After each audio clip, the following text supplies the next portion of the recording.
This is Sparta!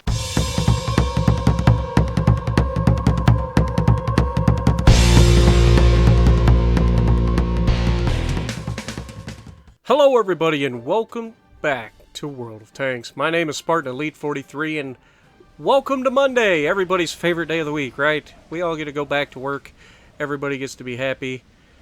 We are back in a double feature of the M55, yeah. The M55 Tornado. Oh wait, it's not the Tornado at all. It's the Tier 9 Skoda T50. Now, as you guys know, I've got this thing fully upgraded, and I'm kind of liking this tank, I'm not going to lie. It's a beast. It really is, and I cannot wait to get that extra round at Tier 10. That being said, we're in a blizzard, and we're on Erlenberg, or as most people call it, Derpenberg, because that's pretty much all it is. It's basically the same match every time. Now, because it's a blizzard, I can do things that I wouldn't normally do, and get away with them.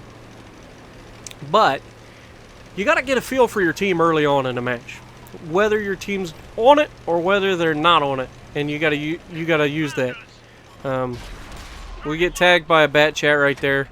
We've got a house to protect us from him. As long as nobody else, we can trade back, but he does tag me again, and I ain't about that life. IS-7's pushing up on us. I ain't about his life either. You can see I'm trying to protect myself from both of these guys, and then I'm going to dump my mag and start reloading. It takes about 20 seconds to reload this thing without any of the brothers in arms or anything like that yet. And this IS-7 is pushing up on me hard. I make him miss me by backing up a little bit and then pulling forward. Now I'm going to push him because I know my team's there and can take advantage of me getting him turned. So wait a second. Now right here I put 3 in him. Right? 1. Oh, there's a track, and there's a bounce. Good job, Spartan. Now you've lost all of your health, and you've done nothing. Except he's going to follow you. Wait for it. Enemies looking right at us. So, basically, that exchange went poorly for me, right? You thought you were getting one thing, and then you get kind of messed over right off the bat. Now, so what am I doing? I don't have any health. I don't have any armor. So I fall back, reload, get to the back of the line, and then I play very, very safe the rest of the match. Well, mostly. You guys got to understand, when I'm in a tank that has mobility, which, you know, isn't all that often, like Norbert and the Bat Chat, and, you know, I play a lot of stuff that doesn't have mobility. And we're bouncing off a T-28 prototype. Ouch. T-57, and we get a shot, and it was a T-54 he won, it wasn't T-57. Go figure, we shoot at the front of his gun mantle and somehow pin him and kill him, but I couldn't pin the front of a T-28 prototype, which is just funny. But I've survived, and that's the main thing. When you're in an auto-loading tank, the main thing that you want is to get to the end of the match. You get, and I've said this before, you get to that final point where everybody's been in a fight, everybody's hurting.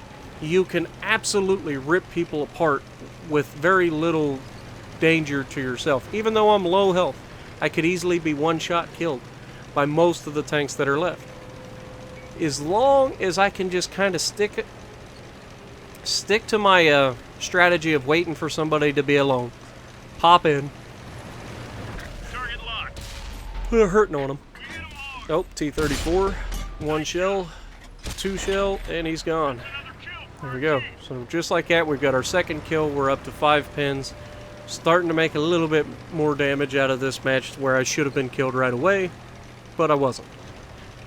And, you know, everybody makes mistakes. You try to get people to do certain things in areas where you can get them, but that push that I made early was a dumb push. I shouldn't have done it, but, you know, hindsight's 20/20. I thought that if I could get him to turn, people would be able to shoot him. Unfortunately, there was a nice big hill right between those two houses, and none of my team could actually shoot him until after they finished up with what they were doing. Now you notice this E3's all by himself. He's got an E50 right there with him. We got the back of him, so we're going to put a round right through the back of his tank. Now he immediately backs up. He knows what's coming. It's just a matter of time.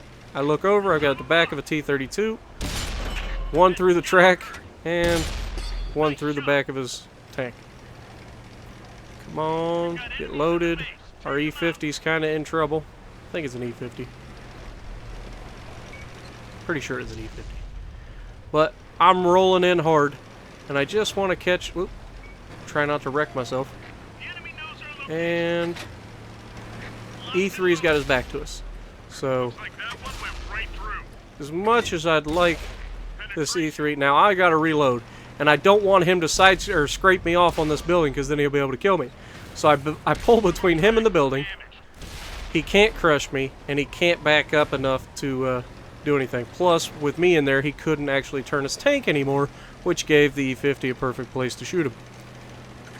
So we've got 9 pins, 2 kills, some assisted damage. It's not too bad of a game, not a great game. About average in the Skoda.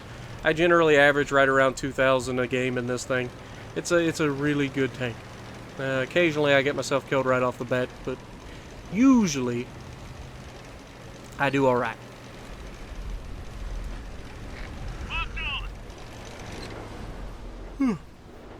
Good news is I get to look forward to going back to work tomorrow. Something I haven't done for a whole week. I've had a whole week off, which is something I don't do very often. And so now I get to go back to work starting tomorrow. It's going to be amazing. I can just imagine how awesome it's going to be going back to work after a week off. We're taking the enemy base. So that's the end of the ball game. We don't got anything left to shoot. We've got 9 hits, 2 kills, some spotted and assisted damage, 2,400, 400 assisted, 2 kills, middle of the pack, average game. Not bad. So moving on to the second match, we're on Murovanka in the winter, and again, we've got a tier 10 match. They've got 3 tier 10s, so not too terrible. And they've got a lot of other squishier tanks. Now, Murovanka in a medium tank, generally speaking, I go to the Magical Forest, which is left of us right now in those little hills. Especially so in like the Patton and stuff like that, that's really good at hill peaking. And this tank isn't great at hill peaking, but it isn't bad, and it's got a turret that's rounded, so as long as they don't hit the flat spot to the left of the cannon, I guess from this angle it'll be to the right of the cannon, where the commander's hatch is, it makes the rounded turret flat in that little spot. So as long as they don't shoot that, generally speaking, most people bounce off the turret of this thing. But you'll see, since it's winter, I push all the way down to the left. We try to hit that, and then we aim in and we get them on the next one. So dump the mag, don't worry about it. There's no sense in holding 1 round when you can reload 20 seconds and get another 3 rounds. We're not in any danger, really, of being pushed at the moment.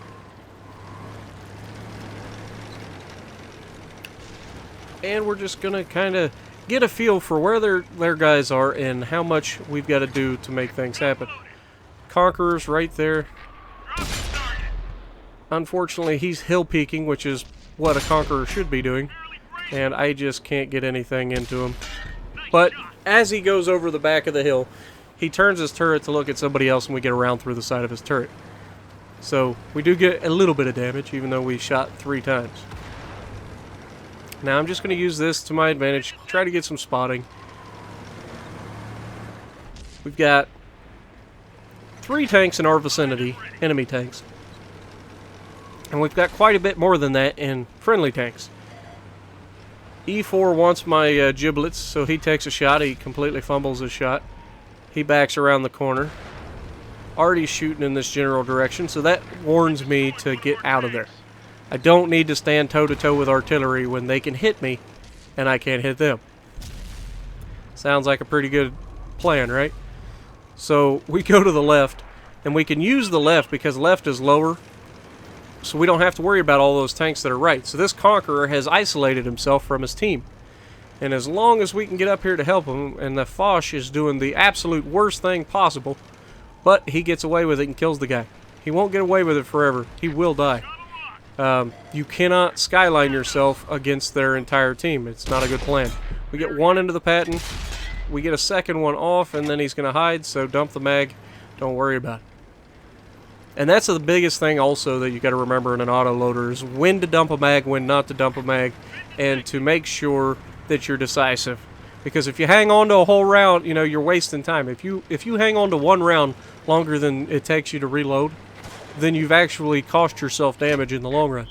Because you could have already been loaded, and instead of shooting a tank once and then having to wait again, you could be loaded and dumped 3 rounds into it.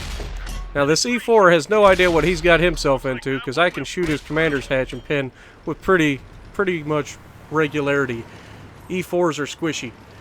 They're not as good as an E3. I don't care what anybody says. Yes, they have a turret, but that doesn't make you as good as an E3. E3s are absolutely brutal armored from the front, and the E4 just doesn't get the same treatment. But that's the sacrifice you make for a faster, and you know, you got to make sacrifices to get certain benefits, if that makes any sense. So, heavy armored tanks generally are slow. That's your sacrifice. You sacrifice speed and mobility for protection.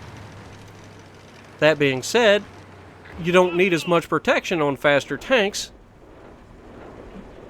because you don't get hit as often. You're not in those kinds of firefights. You sit back, you use the armor that you do get on your tank, like most medium tanks is the turret. So you use the armor you do get, and then you just catch people off guard when they're not paying attention. It's pretty simple strategy that works very, very well. And that's what World of Tanks is set up for right now. It's same thing for light tanks, same thing. You sit back, you wait for your chance, and then you jump on them and overwhelm them with firepower before those big guns can kill you. That's the goal, right? That's what we try to do every time. Now, you know you can take a hit, but if you can get away with not taking a hit, that's even better. Now here we've got the tortoise. He's facing away from us, and put one right through the side, 2 through the side. Can we get a third? And a third one bounces. And you'll find that a lot too. You start dumping on a guy and they start maneuvering real quick, because the first round doesn't seem to hurt too much, but that second round comes real quick, and then the third round follows it. Before you know it, you've already lost, you know, a third of your hit points. So it doesn't take a whole lot when you've got a tank that can dump 3 rounds in like 6 seconds. Look, watch this. Pow, pow, and wait for it. Pow. Now I can't kill him, right? Yeah, well, he already fired. You're dying. Thank you. Come again. It's nothing like killing artillery when you're not in artillery. Because, unlike most times, you get into the position where Artie is the bad guy, and it's just so much fun to kill him. And I don't know exactly what happened to that round. It had to have bounced, right? And then we auto-lock an IS-7 and somehow pin him. But he's coming, he's turning, he wants my giblets. He gets a shell through me with that 122, which doesn't feel very good at all. I think it's 122 on there, right? Sounds right anyway. But he's got his back facing me, and he was going to shoot me again before I get loaded, but luckily for me, I've got teammates. Now, 13 hits, 3 kills, some spotted like, it was a pretty decent game. What we end up with? Come on. 3,500 damage, 1,300 assisted, 3 kills. That's got to be top of the leaderboard for a tier 10 match, right? That seems pretty good to me. Yep, right there at top of the leaderboard. A couple other people right there with me. So if you like what I'm doing, punch that like button, leave a comment below, subscribe to the channel if you haven't already, and as always, I will see you in the next video.